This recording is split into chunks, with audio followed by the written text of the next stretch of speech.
ازيكم عاملين ايه؟ تعالوا بقى اقول لكم على سر بسبوسة المحلات. عايزه اقول لكم قسما بالله تعملوها زي المحلات بالظبط. بقول لكم على كل الاسرار طبعا. اضغطوا لايك على الفيديو واعملوا شير كتير بقى للفيديو لكل اصحابكم ومعارفكم وكده. اول حاجه بعمل السيرب. طبعا كوبايه كبيره من السكر، عليهم كوبايه ميه وعصره ليمونه، وكمان نص معلقه من السمنه البلدي. ماشي. لو ما عندكيش سمنه بلدي استبدلها بزبده او سمنه اي حاجه يعني. تمام. بحطهم بقى على النار، وبجيب هنا بوله بحط فيها سكر، كوب الا ربع سكر وكوب الا ربع لبن، ومعلقتين من عسل الكلوكوز، ممكن تستبدليهم بعسل نحل. تمام. بس لازم يكون عسل نحل اما عسل كلوكوز.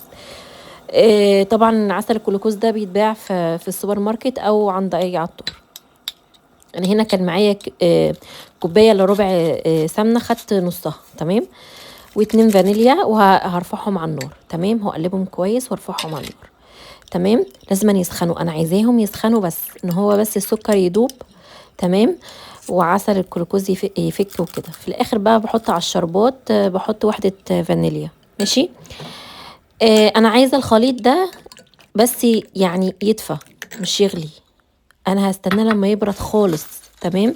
هجيب بقى نص كيلو سميد، دقيق سميد، اللي هو السميد بتاعت البسبوسه بس ساده من عند اي عطار. تمام. فاكرين بقى السمنه اللي مبقيه، طبعا انا حطيتها في الميكروويف تفك شويه، وابتديت ان انا احطها بقى على البسبوسه كده. بصوا بغلف البسبوسه كلها بيها. بجيب كده معلقه من السمنه صغننه، ببتدي بقى اجيب بالفرشه كده بدهن الصينيه اللي انا هحط فيها البسبوسه. الخليط اللي احنا حطيناه على النار يا جماعه، اللي هو اللبن بعسل الجلوكوز بالسكر بالسمنه بكله ده، بصوا برد خالص، برد قوي. انتوا فاهمين؟ انا مش بحطه ساخن على البسبوسه. ابتدي ان انا اقلب، بس احاسب وانا بقلب ما اقلبش كتير علشان البسبوسه بتاعتي ما تنشفش. بصوا تقليب يعني انا في الاخر مش هشوف دي خلاص، يبقى كده هوقف واقوم حطاها على طول في الصينيه اللي انا دهناها سمنه. يفضل بقى سمنه بلدي. لو سمنه بلدي بقى طبعا هتشوفي بسبوسه تانية. انا عاملاها بالسمنه البلدي على فكره، يعني تحفه والله العظيم. الريحه والطعم خطيره. بصوا مش هتشتروها تاني بسبوسه من بره.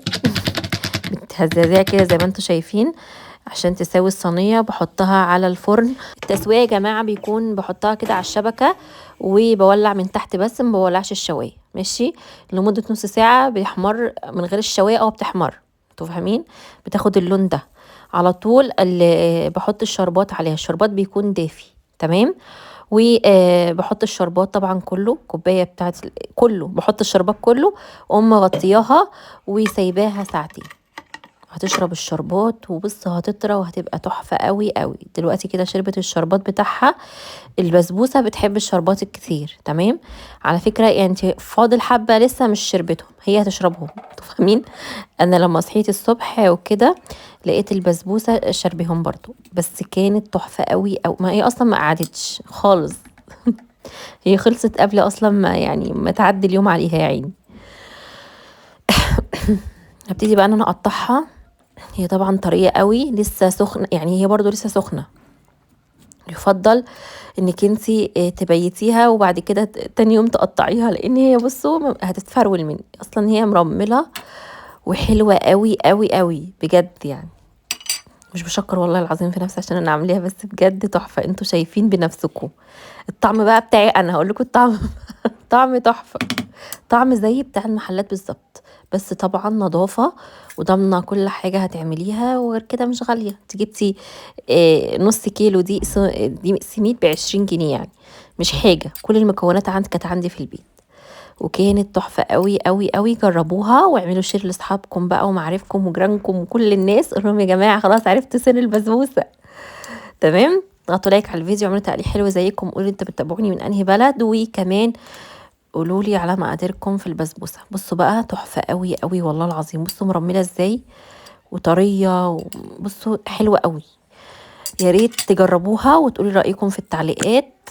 تمام.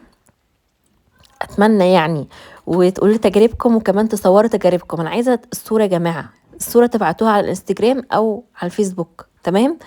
اشوفكم على خير الفيديو الجاي، والسلام عليكم ورحمه الله وبركاته.